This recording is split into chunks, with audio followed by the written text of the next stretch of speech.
My husband chuckled and asked, "What are you gonna do, leave me?" After I walked in on him with my sister. I stayed silent, headed straight to the bedroom, and began to pack.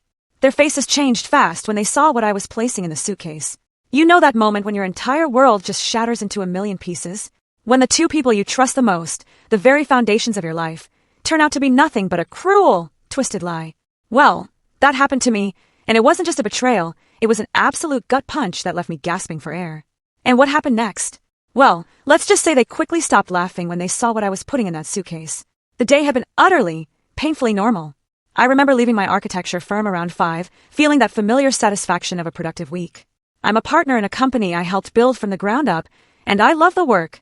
There's a solidity to it, a permanence in creating spaces where people will live their lives. It's a feeling of control, I suppose, a feeling that I was the architect of my own life, too. I stopped at the gourmet market, picking up fresh pasta and a bottle of Chianti.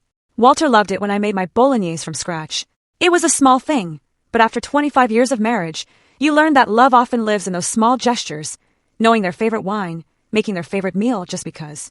Our house was my sanctuary, a beautiful 2-story colonial I designed myself, nestled in a quiet, leafy suburb. Every detail, from the reclaimed oak floors to the Carrara marble in the kitchen, was chosen with care. It was more than a house, it was a testament to the life I thought I had built. Solid, permanent. When I got home, Walter was already in the living room, ostensibly reading the paper, but I saw his phone propped up behind it. "Hey you," I said, dropping my keys and grocery bags. "Smells like you showered." "Long day," he mumbled, folding the paper. "Thought I'd wash it off." He came over and gave me a perfunctory kiss on the cheek. It was routine, practiced, the kind of kiss that means nothing but habit. We made dinner, or rather, I cooked while he leaned against the counter and told me about his day. His boss was a jerk. Quarterly reports were a nightmare. The usual complaints. I listened, offered sympathetic noises, and chopped onions. It was the familiar dance of our evenings, a choreography we'd perfected over 2.5 decades. After dinner, we settled onto our plush, custom-made sectional. I remember thinking about the absurd amount of time I'd spent choosing the perfect soft gray fabric, all to create this peaceful home. The gas fireplace flickered, casting soft light across the framed photos on the mantelpiece. Our wedding, Walter so handsome and nervous, family vacations to the Grand Canyon, my younger sister Brenda's college graduation, Walter and I beaming with pride beside her. A whole life, captured in polished silver frames. I was 52, an age where you believe the foundation of your life is set in stone. You've weathered storms. You've raised your hypothetical children. You've settled into the comfortable, predictable rhythm of a long marriage. You think you know the person sitting next to you better than the back of your own hand. I picked up a design magazine. Walter was on his phone. He was supposed to be looking up reviews for a new French restaurant to celebrate our 25th anniversary, a quarter century. It felt monumental, a milestone deserving of champagne and celebration. But he wasn't looking at restaurants. His phone buzzed. A low, discreet vibration from inside his pocket. He pulled it out, his movements just a little too quick, a little too guarded. He angled the screen away from me, a subtle shift that screamed secrecy. It was a tiny crack in the placid surface of our evening, but my architect's eye for detail, for things misaligned, caught it immediately. Then he smiled. It wasn't his usual smile, not the tired end-of-day smile, or the polite one for neighbors. This was a secret smile, a private, lit-from-within smile that made his eyes crinkle. My breath caught. It was the one he used to give me when we were first dating, when a simple text from me could make him light up across a crowded room. Seeing that smile now, directed at a cold, glowing screen, felt like a physical blow, a punch to the gut that left me winded. Another buzz, more smiling. He started typing with both thumbs, brow furrowed, completely absorbed. The world outside that little rectangle of light, the crackling fire, the soft music, his wife of 25 years sitting 3 feet away, ceased to exist for him. "Find anything good?" I asked, my voice strained and artificially bright. He jumped, startled, as if he'd forgotten I was there. He quickly locked his phone and set it face down on the cushion between us. "Oh, yeah, just an old buddy from college, Mark, sent a funny meme about his kid." Something felt profoundly wrong. A cold knot started to form in my stomach. Walter's college friends were my friends, too. Mark always sent funny things to our old group chat, not to Walter personally in the middle of the night. But I let it go. You don't detonate a 25-year marriage over a text message.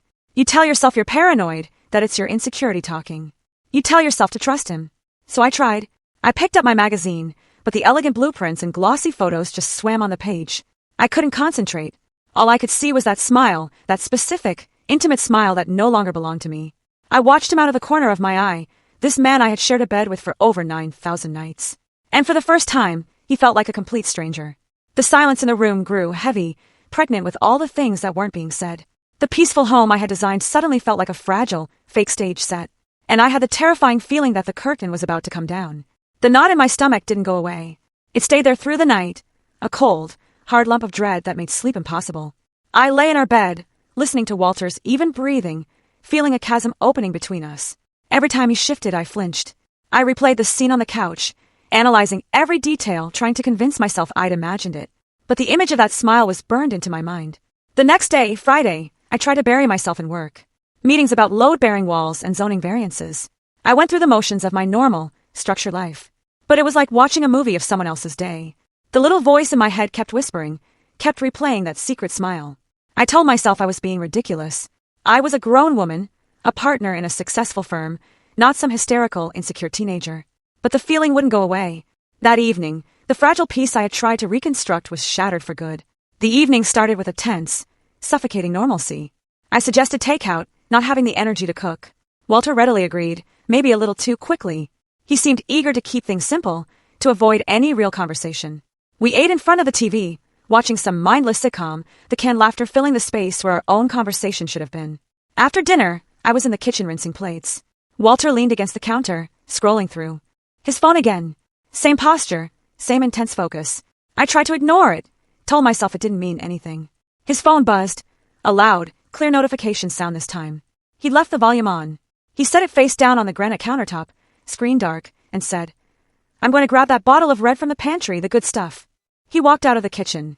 In that moment, the universe, or fate, or whatever you want to call it, gave me a choice. I could respect his privacy, turn back to my bubbling sink of soapy water, and live with the gnawing, corrosive uncertainty for the rest of my life.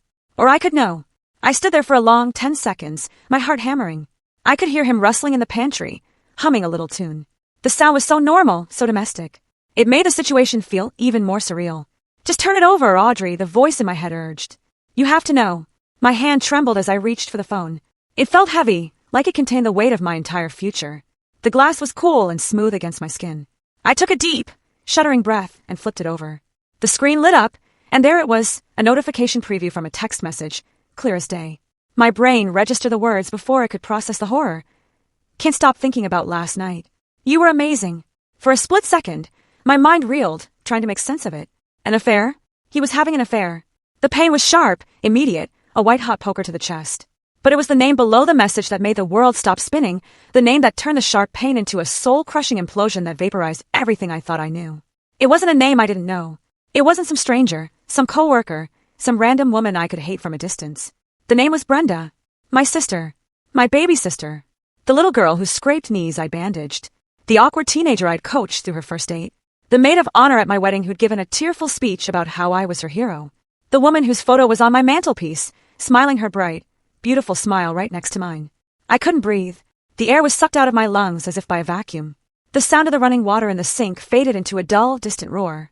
I stared at the name, my sister's name, on my husband's phone next to those words, and my reality fractured into a million jagged pieces.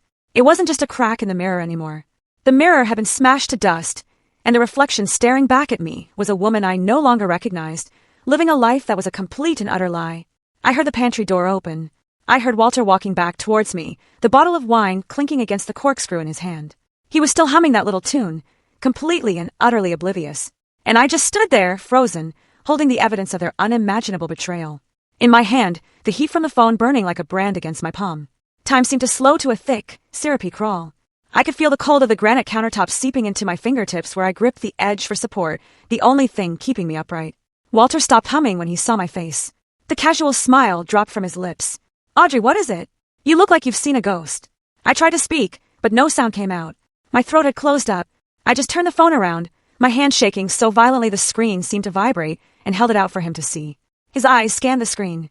I watched his face, desperately searching for any sign of remorse, of panic, of shame. There was nothing. I saw a flicker of annoyance, quickly masked. He looked like a teenager caught breaking curfew, not a man who had just dynamited his 25-year marriage. He let out a long, theatrical sigh. "Look, it's not what you think."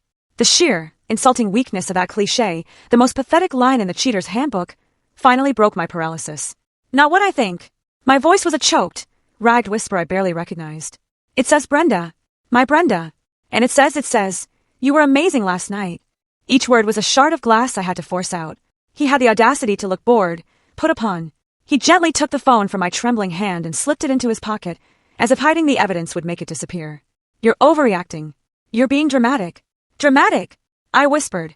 Just then, the back door clicked open, and in walked Brenda. She was carrying a bag from a local bakery, a bright, cheerful smile on her face. Hey, I was in the neighborhood and thought I'd bring dessert. They have that lemon tart you love, Audie.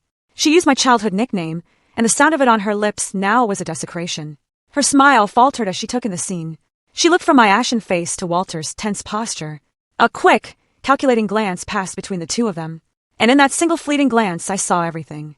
There was no surprise, no confusion, just recognition. She knew. Of course she knew. She wasn't an innocent party caught in the crossfire. She was the other combatant. I looked at my little sister, the woman whose secrets I had kept, whose tears I had dried, whose life I had celebrated as if it were my own. Brenda, I whispered, the name tasting like ash and poison. She didn't even try to deny it. She leaned against the doorframe, setting the bag with the tart on the floor. A slow, smug little smirk played on her lips. She looked at Walter, and he looked at her, and a silent, triumphant conversation passed between them. And then it happened. The thing that broke me, the thing that killed the last shred of hope in my heart. Walter started to laugh. It wasn't a small, nervous chuckle. It was a full, deep-bellied laugh. A laugh of pure, unadulterated mockery. Of relief that the secret was finally out. Brenda joined in, a high, tinkling laugh that sounded like breaking glass. They stood there in my kitchen, my husband and my sister, laughing. Laughing at my pain, laughing at the utter destruction of my world. The sound echoed off my pristine marble countertops, a grotesque symphony of their shared betrayal. The blood drained from my face. I felt a strange, horrifying sense of detachment, as if I were floating near the ceiling, watching this obscene little play unfold below. The woman standing there, her face a mask of silent horror, couldn't possibly be me. Through his laughter, Walter finally managed to speak, wiping a tear of mirth from his eye. The words he said will be burned into my memory, seared onto my soul until the day I die. Oh, come on, Audrey, he gasped, still chuckling. It's not that serious. What are you going to do? Divorce me? And in that moment, with their cruel laughter ringing in my ears, something inside me didn't just break. It died. The loving wife, the trusting sister, the woman who built her life around these two people, she ceased to exist. She turned to dust and blew away. And in her place, something cold and hard and silent began to form, like a diamond under unimaginable pressure. I didn't scream. I didn't cry. I didn't throw the heavy cast iron skillet at his head, though the image flashed through my mind with vivid clarity. I just stood there, a hollowed-out shell. The laughter eventually died down, sputtering into awkward silence when they realized I wasn't reacting. They looked at me, a little confused now, their shared amusement giving way to a flicker of uneasy uncertainty. Audrey, say something, Walter said, his tone still light, but with an underlying edge of command. He was used to me reacting, to us talking things through. My silence was a variable he hadn't accounted for. I didn't. I turned my back on them, a simple, deliberate movement. I walked out of the kitchen, through the dining room with its long mahogany table where we'd hosted so many family Thanksgivings, and started up the grand, curving staircase. Each step on the plush runner felt heavy, monumental. I could hear them following me, their footsteps hesitant on the hardwood floor below. Where are you going? Walter called after me, a note of panic creeping into his voice. We're talking about this. But we weren't talking. They were laughing. I was done talking forever. I walked into our bedroom. Our bedroom. The place that had been my sanctuary. The king-size bed with the ridiculously high thread count sheets I'd insisted on. The matching walnut nightstands. The life we had built, contained in these four walls. I went straight to the walk-in closet, a space I had designed to be organized and serene. On the top shelf, covered in a canvas dust bag, was a set of expensive, hand-stitched Italian leather luggage. I'd bought it for Walter for our 20th anniversary, for that trip to Italy we'd taken. He'd loved it, bragging about it to anyone who would listen. I pulled down the largest suitcase. It was heavy, beautifully made, a symbol of our shared history, of our travels, of our life together. I laid it on the pristine white duvet of our bed and unzipped it with a firm, decisive pull. They were standing in the doorway now, watching me, their expressions a strange mix of apprehension and lingering arrogance. What are you doing? Brenda asked, her voice laced with mocking curiosity. Packing his bags for him? Kicking him out? A little dramatic, don't you think? I ignored her. I walked over to my side of the closet. My clothes hung in neat, orderly rows, organized by color and season. My silk blouses, my work suits, the beautiful cocktail dress I wore for date nights that had apparently been a complete and utter lie. With a strange, detached calm, I began to take them off the hangers. One by one, I folded them carefully, my hands moving with an eerie precision, smoothing out the wrinkles, and placed them inside the suitcase. His suitcase. The dress I wore to my father's funeral. The sweater he gave me for Christmas 5 years ago. Each item was a memory, a piece of our shared story, and I was packing it all away. The silence in the room stretched, thick and suffocating. The only sound was the soft rustle of fabric, the quiet click of hangers. Their amusement was rapidly fading, replaced by a dawning, horrified understanding. Brenda was the first to finally process what she was seeing. Her voice was a sharp, disbelieving hiss. "Wait, are you packing your clothes in his suitcase?" I continued to pack. My favorite cashmere sweater, my comfortable jeans, my workout clothes. Everything went in. I was a machine, methodical and silent. The cold, hard diamond of resolve inside me was in control now. It was directing my hands, my feet, my every move. They had wanted to see what I would do. I was going to show them, and I wasn't going to say a single solitary word while I did it. Their panic was now palpable, a frantic energy radiating from the doorway. "Audrey, stop this. This is childish. This isn't funny," Walter said, his voice taking on a sharper, more commanding edge. The laughter was a distant memory, replaced by the nervous bluster of a man realizing far too late that he had fundamentally miscalculated. He had assumed tears, arguments, maybe a plate thrown against a wall. He had not anticipated this cold, silent, methodical dismantling of their life. I ignored him. After packing my essential clothes, I walked into the expansive master bathroom. I grabbed my toiletries from the marble vanity, my expensive face cream that he always complained about the cost of, my Chanel perfume he bought me for my 50th birthday, my electric toothbrush. Everything went into a travel bag, and then into the suitcase. They just stood there watching, two useless statues of flesh and blood.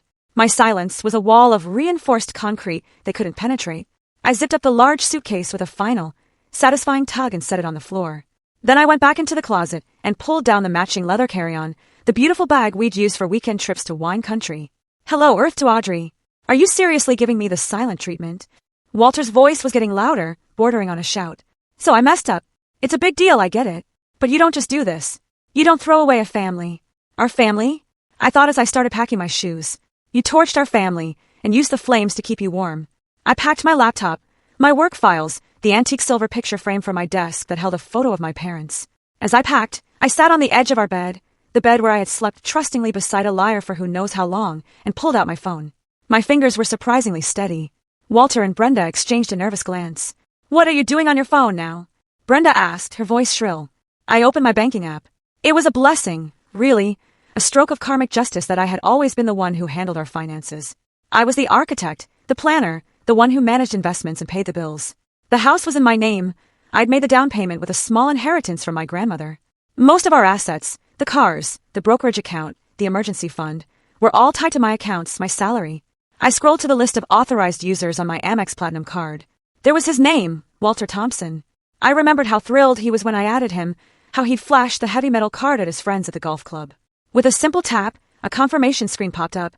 "Are you sure you want to remove this user?" I pressed confirm without a second's hesitation. A small digital guillotine. Next, the car insurance. The policy for the Lexus he drove so proudly, the one he considered his car, was under my name as part of my multi-car discount plan. I found the number in my contacts and called, putting the phone on speaker. The cheerful, tinny-hold music, a generic smooth jazz tune, filled the tense silence of the room. Walter stared at the phone on my lap, his face pale and slack-jawed. "Thank you for calling Allstate. This is Maria. How can I help you?" "Hello, Maria," I said, my voice even and calm, a stranger's voice. "I'd like to make a change to my policy. My policy number is 924-7. I gave her the details, the Lexus and the primary driver to be removed, Walter Thompson. "Audrey, you can't do that," he sputtered, finally rushing forward. "I need that car for work, for my clients." "Ma'am, the change will be effective immediately," the agent chirped, oblivious. "Vehicle and driver have been removed. Is there anything else I can help you with today?" "No, thank you, Maria. You've been very helpful," I said and hung up. I looked up at him. His face was a mask of disbelief and impotent fury. You canceled my insurance." I didn't answer. I just went back to my phone, opened the app for our mobile carrier, and with a few more taps, began the process of removing his line from my family plan. His phone would be disconnected by the next billing cycle. One by one, I was cutting the cords that tied him to my life, and more importantly, to my finances. I changed the password to our Amazon Prime account.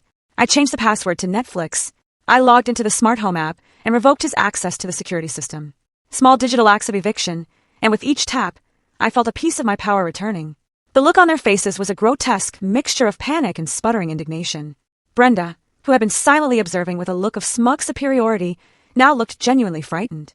The foundation of a comfortable, subsidized life she was trying to insert herself into was being demolished before her very eyes. "This is insane," Walter stammered, running a hand through his thinning hair. "You're throwing away 25 years of marriage over a few stupid texts." A few stupid texts. My voice was dangerously low, a growl that came from the depths of my shattered soul. It was the first time I'd spoken directly to him in what felt like an eternity. The cold diamond of resolve inside me was now heating up, turning into a white-hot, focused rage. I held out my hand. "Give me your phone." "What?" "No," he said, clutching it protectively to his chest, like a child with a toy. "Walter," I said, my voice leaving no room for argument or negotiation. "You can give it to me now, or I will consider that a full and complete confession, and my lawyer will subpoena it in the divorce proceedings. And trust me, it will look much, much worse for you then. Your choice." I knew using those words would get his attention. It did. He hesitated, his jaw tight with fury, then practically threw the phone at me. It landed softly on the juve. I picked it up. I unlocked it. The passcode was 121225.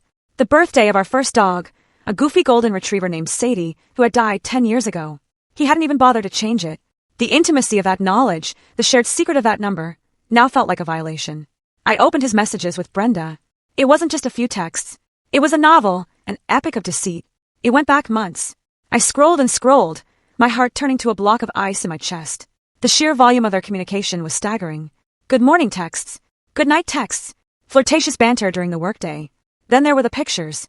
Pictures of my sister in lingerie I had never seen, posing suggestively in what looked like a hotel room.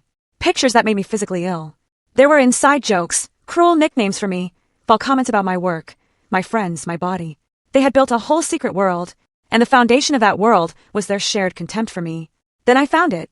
The thread from last month. Walter had told me he was going on a business trip, a sales conference in Florida. I had helped him pack. I had driven him to the airport at 5 a.m. I had texted him every night telling him I missed him. It was all a lie. The messages laid it out in sickening, pornographic detail. It was a romantic getaway with Brenda. She had flown down to meet him. They'd stayed at the St. Regis, a 5-star luxury beach resort. And the worst part, the final soul-crushing blow. I found the email confirmation he had forwarded to her, the one with the final bill. It had been paid for with my American Express card, the one I had just canceled. The trip had cost over $8,000. My hands were shaking now, not from weakness, but from pure, unadulterated fury. I looked up from the screen, my eyes locking onto theirs. They both looked away, unable to meet my gaze. I decided to read one of the messages out loud, my voice dripping with venom. "Brenda, does she suspect anything? Worried she'll check the credit card statement." I paused, letting the words hang in the air like toxic smoke. "Walter, not a clue. She's too busy managing her little empire to notice me. Besides, she thinks my promotion is coming through, so she won't question any expenses right now. She's predictable. My little empire. The business I had built from the ground up with sleepless nights and weekends sacrificed at the altar of its success. The business that paid for this house, for his Lexus, for his golf club membership, for their secret, sordid vacation. The rage was so intense I felt like I might actually combust. "You took my money," I said, my voice shaking with the effort of keeping it level. To take my sister on a vacation while lying to my face about a promotion that was never even real. Walter had the nerve to look ashamed for a fleeting second. Brenda, however, just crossed her arms, her chin jutting out in defiance.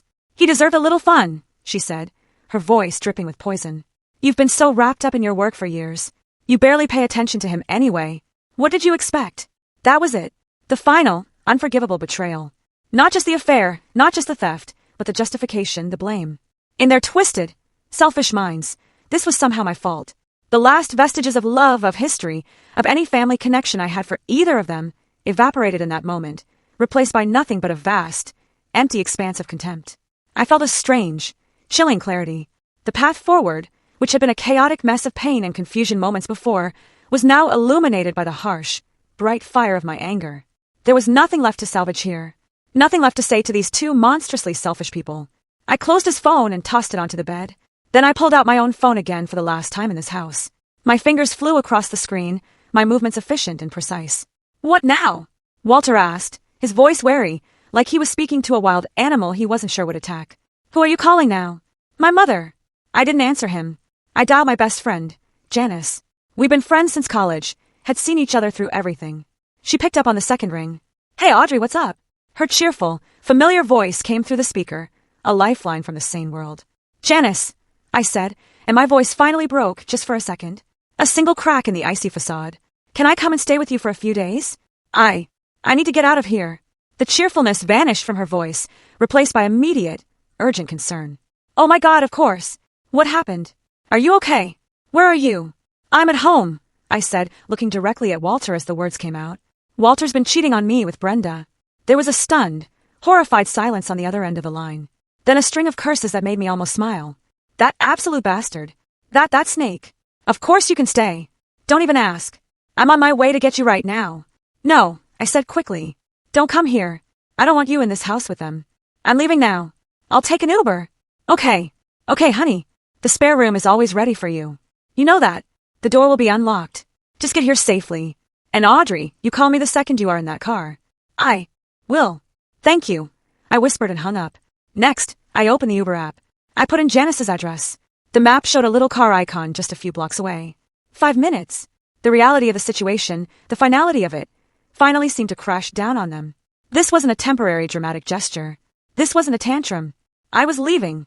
I was really, truly leaving. "Wait, you can't just leave," Brenda cried out, her defiance crumbling into a pathetic, childish whine. "This is your house." "Exactly," I said, my voice cold again. "It is my house, which is why I'm the one who gets to leave it. You two can stay here for now." Walter moved to block the doorway, planting his feet like a sentry. "Audrey, please. Let's just sit down and talk about this like adults. We can fix this. I know we can. We can go to counseling." "Counseling?" I let out a laugh. A bitter, humorless sound that was more like a bark. "You think a 60-minute session with a therapist can fix this? You think we can talk our way back from this? There is nothing to fix. A marriage, a relationship, those are structures that can be repaired. But this is a toxic waste dump, and I am evacuating." My phone buzzed. My Uber was outside. I grabbed the handles of the 2 heavy leather suitcases. They were filled with the curated pieces of a life I thought I had. A life that was now nothing but dead weight. I started rolling them towards the bedroom door. They both rushed forward, trying to stop me. Brenda grabbed at one of the suitcases, fumbling with the zipper. "You're not going anywhere. We need to talk." Walter put his hands on my shoulders, his grip surprisingly strong. "Audrey, please don't do this. Think about what you're throwing away." I stopped. I looked down at his hands on my shoulders, the hands of a stranger. Then I looked up at his face, a face I no longer recognized. Then I glanced over at my sister, who was desperately trying to unpack my shoes as if that would somehow keep me there. I felt a wave of disgust so profound it almost made me gag. I shrugged his hands off me with a force that surprised even myself. I looked at both of them, these 2 people who had been the twin pillars of my universe. Now, just pathetic, selfish strangers standing in the wreckage they had created. "You asked me what I was going to do," I said, my voice steady and clear and final. "I'm going to live without either of you." And with that, I rolled my suitcases past them, down the grand staircase, and out the heavy oak front door of my house for the very last time. I didn't look back. I didn't dare. The cool night air hit my face like a slap, shocking me back into my own body. The Uber, a clean black sedan, was waiting at the curb, its engine humming quietly. The driver, a kind-faced man with graying temples and a gentle smile, got out immediately when he saw me struggling with the heavy bags. "Here, ma'am, let me get those for you," he said, his voice soft. He expertly lifted the suitcases and settled them into the trunk. He must have seen the look on my face, the tear tracks on my cheeks, the tremor in my hands, because he didn't ask any questions. He just opened the back door for me and gave me a simple, sympathetic nod. The moment I slid into the back seat and the door clicked shut, the adrenaline that had been coursing through my veins for the past hour vanished as if a switch had been flipped. It left behind a hollow, cavernous emptiness that was almost worse than the rage. The car pulled away from the curb, and I watched my beautiful home, the one with the perfectly manicured lawn and the welcoming gas lights I'd had installed last year, recede into the darkness. My home, my sanctuary, and they were still in it. The thought was a physical violation. Then my phone, which I was still clutching in a white-knuckled grip, started to blow up. First, it was Walter. The screen lit up with his name and photo. A picture of us in Napa, smiling a lifetime ago. I stared at it, then pressed the red button to decline the call with a vicious jab of my thumb. A second later, a text message appeared. "Audrey, pick up the phone. This is insane. You're behaving like a child." I ignored it. Then Brenda. Her name popped up, and a fresh wave of nausea and betrayal rolled over me. I declined her call too. A string of texts followed, one after the other, a rapid-fire assault. "You can't do this to us. This is your family you're walking out on. You are destroying everything with your selfishness." I was destroying everything. The sheer, breathtaking audacity of it all was almost impressive. The phone kept buzzing, vibrating against my leg, a relentless electronic tether to the two people I now despised more than anyone on earth. It felt like they were trying to pull me back, to drag me back into the toxicity and the lies through that little glowing device. Walter called again. This time, a voicemail notification popped up. Then Brenda, then Walter again. I watched the screen light up with their names, flashing in the dark car like warning signals. With 2 decisive taps, I found their contacts and I blocked them. The buzzing stopped. The silence in the car was suddenly deafening, broken only by the soft hum of the tires on the asphalt. And in that quiet, as the familiar streetlights of my neighborhood blurred past the window, it finally hit me. The full, crushing, tectonic weight of it all. 25 years of marriage, 50 years of sisterhood, gone, vaporized in a single night of cruel laughter and breathtaking betrayal. I looked out the window at the blurry lights of other people's homes, other people's normal lives, and realized silent tears were streaming down my face again, the salt from them stinging the raw skin on my cheeks. I wasn't sobbing. It was a quiet, hopeless kind of weeping for a life that was now over, for a future that had been stolen from me. The driver glanced at me in the rearview mirror, his expression full of concern. "Everything all right, ma'am?" he asked softly. I couldn't find my voice to answer, so I just nodded, a pathetic little jerk of my head. Then I whispered, mostly to myself, a promise to the broken woman reflected in the window. "It will be." And in the quiet of that car, with my whole world packed into a suitcase that wasn't even mine, I felt completely and utterly alone. The first night at Janice's was a blur of shock and exhaustion. She met me at the door, wrapped me in a huge hug, and didn't let go for a full minute. She didn't press for details, didn't ask 1,000 questions. She just guided me to her spare room, a cozy, safe space, and brought me a cup of tea and a Xanax. I think I slept, but it was a restless, dream-filled sleep, haunted by the sound of their laughter. I woke up on Saturday morning feeling like I'd been in a car crash, every part of me aching. But the cold core of resolve inside me was still there. It had hardened overnight into something unbreakable. Janice was my rock. She sat with me at her kitchen table while I stared into a coffee cup, and when I was ready, she didn't offer platitudes. She offered a plan. "Okay," she said, her voice firm. "What's the first step?" "A lawyer," I said, my own voice surprising me with its steadiness. "Not just any lawyer. The best, most ruthless divorce lawyer in the city." Janice nodded, already typing on her laptop. "I know a guy. They call him the Shark. He handled my cousin's nasty divorce." By 9 a.m. on Monday morning, I was sitting in the sterile, overly air-conditioned office of Mr. Arthur Henderson, a man with a shock of white hair, piercing blue eyes, and a reputation for being a shark in a $3,000 tailored suit. I needed a shark. The office was on the 40th floor with a panoramic view of the city I had helped build. I felt a small, grim sense of irony. I told him everything. I laid it all out on the polished surface of his mahogany desk, the 25-year marriage, the fact that I was the primary earner with documentation to prove it, the house in my name purchased with my inheritance. I explained the financial entanglement, the cars, the accounts. Then I told him about Walter and Brenda and the events of Thursday night. I had saved the texts from their friends and the unblocked numbers. I played him the voicemail messages they had started leaving, a pathetic, chaotic mix of feigned remorse, angry accusations, and desperate pleading. Mr. Henderson listened patiently, his face impassive, occasionally jotting down a note on a yellow legal pad. He didn't interrupt. When I finally finished, my throat raw, he took off his gold-rimmed glasses and polished them slowly with a silk cloth. "Well, Audrey," he said, his voice calm and deeply reassuring. "This is a mess. A heartbreaking, despicable mess. But from a legal standpoint, it's remarkably clean." He confirmed what I already suspected. Since I was the sole owner on the deed to the house, Walter and Brenda were, in legal terms, tenants at will with no lease.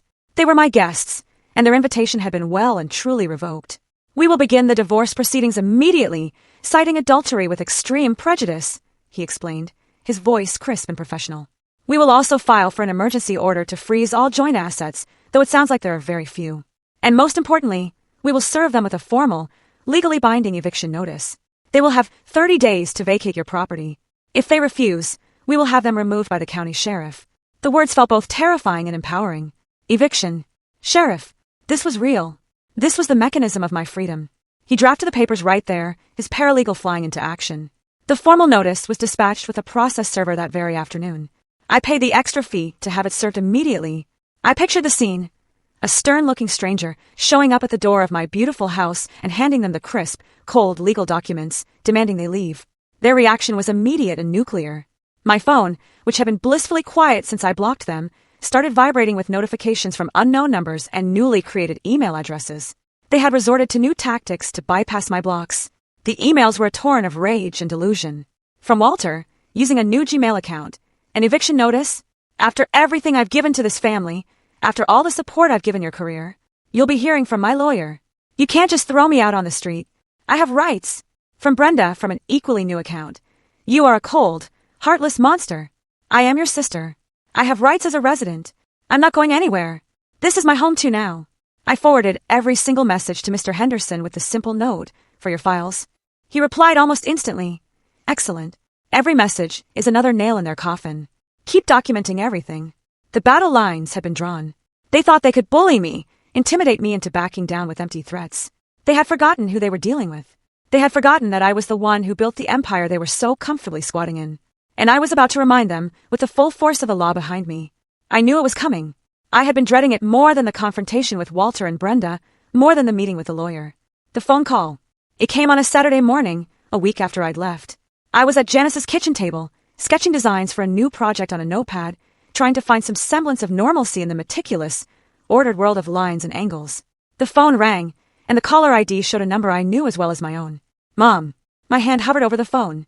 A part of me, the wounded child part, wanted to just let it ring, to retreat back into the safe cocoon of silence I was building around my shattered heart. But the architect in me, the part that confronts problems head-on, knew I couldn't. I had to face this. I took a deep, fortifying breath and answered. Hello, Mom. Audrey, thank God. Her voice was frantic, breathless with a manufactured drama I knew all too well. I've been calling and calling. Brenda finally told me what happened. She said you had some sort of breakdown, some horrible misunderstanding, and you kicked them out of the house. A breakdown. A misunderstanding. That was the story they were spinning. Of course. It painted me as the unstable one, them as the victims. It was masterful in its cruelty. That's not what happened, Mom, I said, my voice tired, devoid of the energy needed for this fight. Audrey, how could you do this? She barreled on, not listening, her words a tidal wave of guilt. He's your husband for 25 years. And Brenda, my God, Audrey, she is your sister, your baby sister. She called me sobbing, said she has nowhere to go. You can't just throw your own sister out on the street. The injustice of it all was like a physical blow. The fact that her first concern was for the perpetrator, not the victim. Mom, I said, my voice getting colder. Did they tell you why I left? Did they tell you that I found them together? That they've been having an affair for months behind my back, in my house, spending my money? There was a pause, a short, telling silence. I could hear her taking a shaky breath. Well, she finally said, her voice softer, but still laced with reproach. Brenda said it was a mistake. A terrible, terrible mistake. She feels awful. People make mistakes, Audrey. Good people. Family is supposed to forgive. You can't just throw away a 25-year marriage and your relationship with your sister over one mistake. One mistake. I repeated, my voice dangerously quiet. Mom, it was not one mistake. It was hundreds of mistakes, hundreds of lies, every single day. And when I confronted them, they laughed in my face. They stood in my kitchen and they laughed. Brenda is very fragile right now, my mother continued, her voice taking on a whiny, pleading tone I despised. She's always looked up to you. And Walter is your husband. For better or for worse, remember your vows. You owe it to your family, to your father's memory, to try and work this out. That was the word that did it. Oh. Owe them. I said, my voice now like ice. I owe them nothing. I have given them everything for years.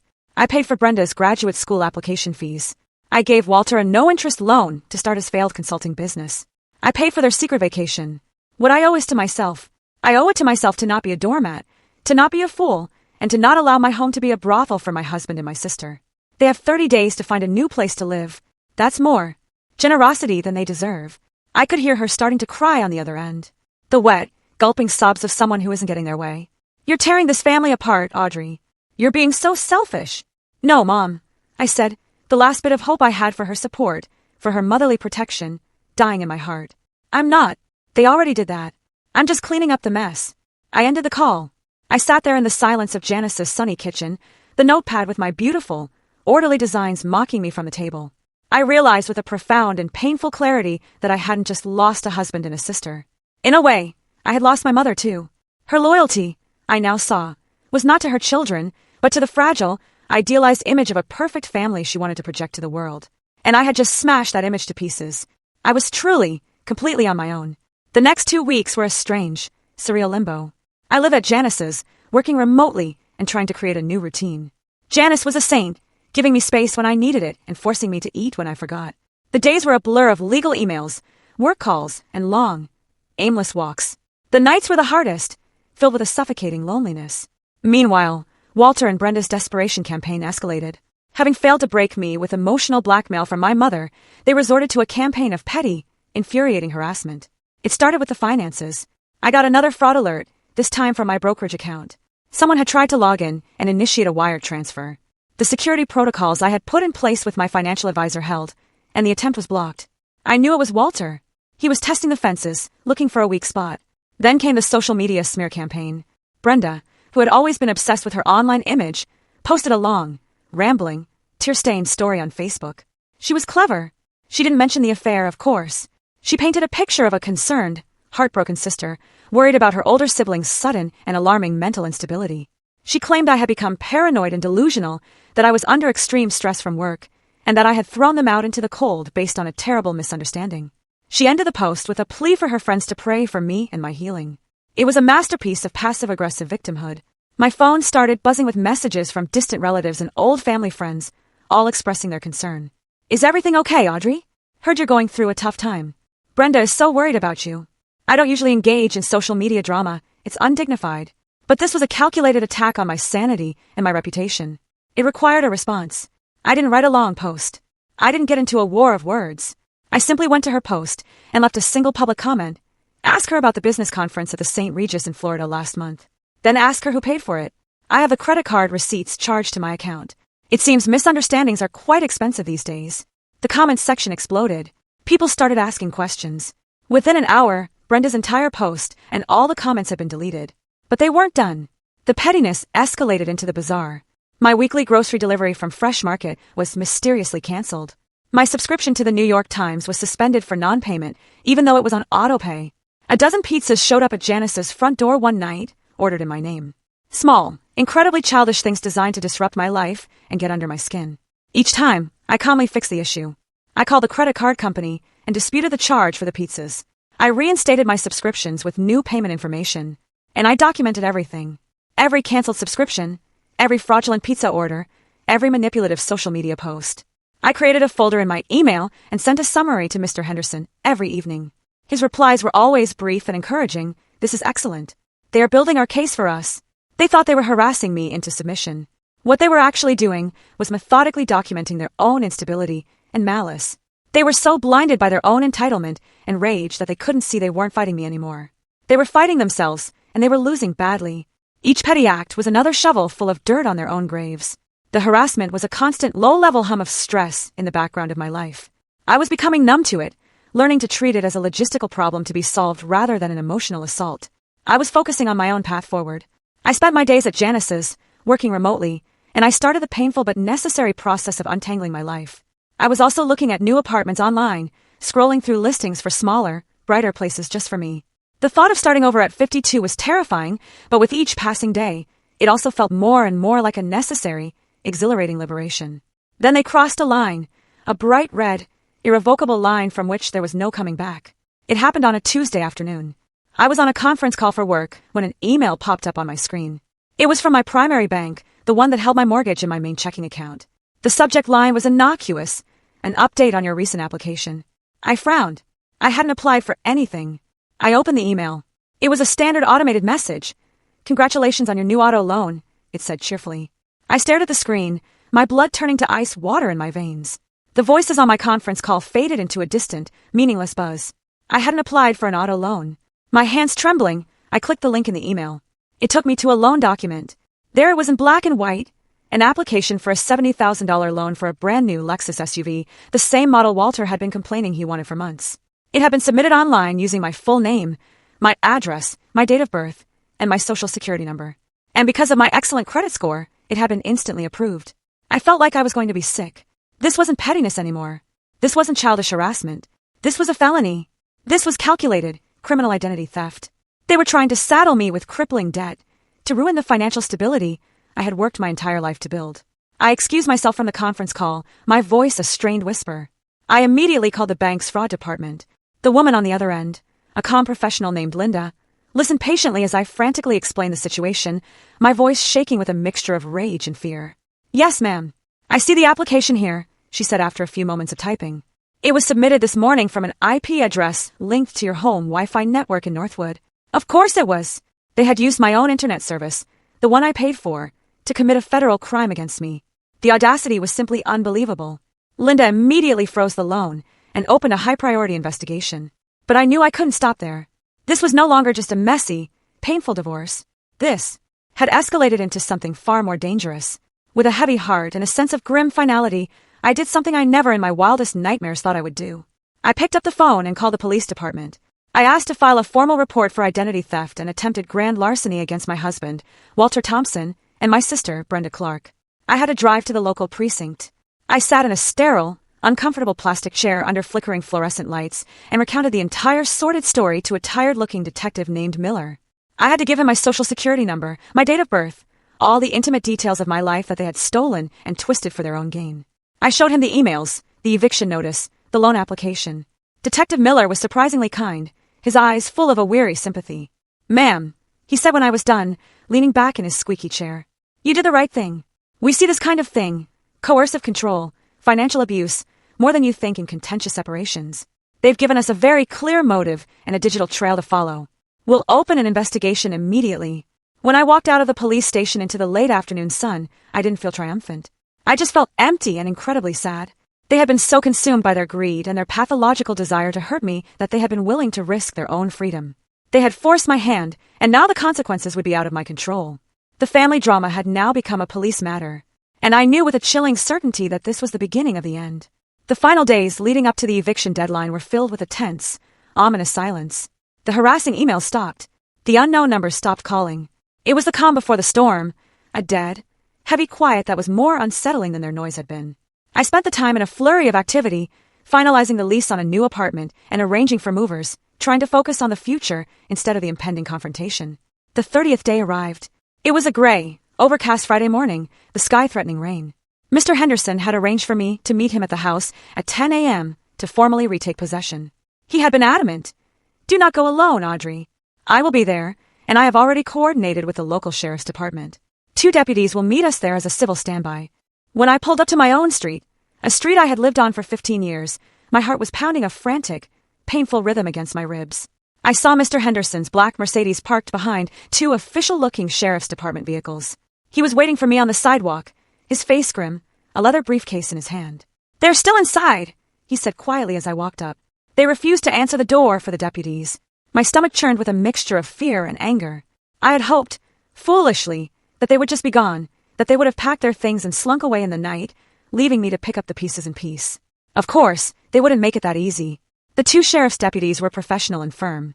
They were large men, and their presence was both intimidating and deeply reassuring. The senior deputy knocked on the heavy oak door one last time, his knuckles making a loud, authoritative sound. "Sheriff's Department. Open the door." Silence. "All right," he said, turning to his partner. He used a tool to bypass the lock, and the door swung open with a soft click. "Ma'am, Mr. Henderson, please stay behind us." We stepped inside. The stench hit me first. A vile combination of stale cigarette smoke, rotting garbage, and cheap air freshener. The house, my beautiful, immaculate house, was destroyed. The pristine oak floors were scuffed and stained. Garbage was everywhere, greasy pizza boxes, empty wine bottles, overflowing trash bags piled in the corners.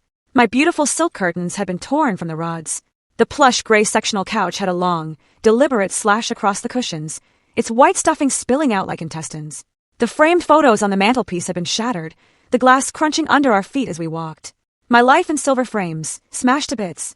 And on the living room wall, right above the fireplace, scrawled in what looked like bright red lipstick, were the words, "Money-loving witch." I felt a wave of dizziness and leaned against the doorframe for support. This wasn't just a mess. This was malice. This was a deliberate, hateful act of desecration. We found them in the master bedroom, sitting on the edge of the bare mattress, which was also stained. They were surrounded by a few hastily packed bags. They looked pathetic, defeated. Their once beautiful clothes were rumpled, their faces pale and drawn. The arrogance was gone, replaced by a sullen, childish resentment. "You need to vacate the premises immediately," the senior deputy said, his voice booming in the trashed room. Walter just stared at the floor, refusing to look at me. But Brenda, my sister, looked up, her eyes filled with a venomous, unadulterated hatred. "I hope you're happy, Audrey," she spat, her voice cracking. "You've destroyed everything." "I didn't destroy anything, Brenda," I said, my voice shaking but clear. "I just turned on the lights." Just as the deputies were preparing to escort them out, there was a knock on the open front door. Two new figures appeared in the hallway. They were dressed in plain clothes, a man and a woman, and they held up badges and leather wallets. "Detectives," the man said, his eyes scanning the room. "We're here to speak with Walter Thompson and Brenda Clark." A new kind of fear, cold and sharp and utterly different from the fear of eviction, flashed across Walter's and Brenda's faces. This wasn't about the house anymore. The lead detective, who I recognized as Detective Miller from the precinct, turned to them. "We have a warrant to search the premises and seize any electronic devices. This is in relation to an ongoing investigation into felony identity theft and bank fraud." Brenda started to cry, a high, wailing, theatrical sound. Walter just sagged, as if all the bones had been removed from his body. He looked 20 years older. The detectives read them their Miranda rights, the familiar words from 1,000 TV shows, now a chilling reality in my own bedroom. They placed my husband and my sister in handcuffs. As they were led out of the house, past the wreckage of the life we had once shared, Walter finally looked at me. There was no anger in his eyes, just a hollow, empty despair. He knew it was over. All of it. I stood there in the middle of my ruined home and watched them being placed into the back of separate, unmarked police cars. I didn't feel happy. I didn't feel victorious. I just felt an overwhelming, profound sense of quiet, blessed relief. The storm had finally passed. The house was a wreck, but it was my wreck, and it was finally quiet. The months that followed were a painful, methodical process of cleaning up. There was the physical cleanup, which required a professional crew who specialized in biohazards and property damage. It took weeks. There was the legal cleanup, which involved endless meetings with Mr. Henderson, insurance adjusters, and the district attorney's office. And then there was the emotional cleanup, the hardest part of all, which is still ongoing. The legal case against them was a slam dunk. The detectives found the loan applications and a host of other incriminating evidence on Walter's laptop, which had been seized from my bedroom. Faced with irrefutable digital evidence, both he and Brenda took a plea deal to avoid a longer, more public trial. They avoided prison time, a fact that initially angered me, but Mr. Henderson helped me see it differently. "A trial would have been a circus, Audrey," he'd said. "This is cleaner, and the consequences are still severe." He was right. They were each sentenced to 5 years of probation, ordered to pay restitution for the damages to the house, and had to complete 500 hours of community service. They both now had felony criminal records. Their professional and personal lives were in ruins. Walter was fired from his job. Brenda's nursing license was put under review. They had become pariahs. The divorce was finalized quickly and quietly thanks to their criminal actions and the mountain of evidence of adultery and financial abuse. Walter got nothing. The house, the savings, the investments, my 401k, my pension, they were all protected as my premarital assets and personal earnings. He walked away with his clothes, his debt, and his criminal record. Last I heard from a mutual acquaintance, he was living in a cheap rental apartment across town, working a low-level sales job selling office supplies. Brenda's fate was in some ways even sadder. Our mother, finally forced to confront the ugly, undeniable truth, was devastated. She tried to support Brenda, but their relationship, already strained, fractured under the weight of the shame and disappointment. Brenda lost most of her friends, who were horrified by what she had done. She moved 2 states away to live with an aunt, trying to escape her ruined reputation. We have not spoken a single word since the day she was arrested. Sometimes I wonder if I'll ever hear from her again. As for me, I couldn't bear to stay in that house. I couldn't sleep in that bedroom or cook in that kitchen. It was tainted with too many bad memories, stained by their betrayal. I had the professional crew restore it to its former beauty. Every wall repainted, every floor refinished. And then I put it on the market. It sold in a week. I took the proceeds and bought a small, sunny 2-bedroom apartment in a modern high-rise in the city. It has a balcony that overlooks the park, and it's all mine. The day I moved in, carrying a single box of my most treasured belongings, I felt a sense of peace I hadn't felt in years. I spent weeks decorating it, not with things to impress others, but with things that made me happy. I bought a ridiculously comfortable velvet armchair. I started an indoor herb garden. I enrolled in a pottery class, something I'd always wanted to do. My first few creations were lopsided and ugly, but the feeling of the cool, wet clay spinning in my hands, of creating something new from a lump of earth, felt like a powerful metaphor for my own life.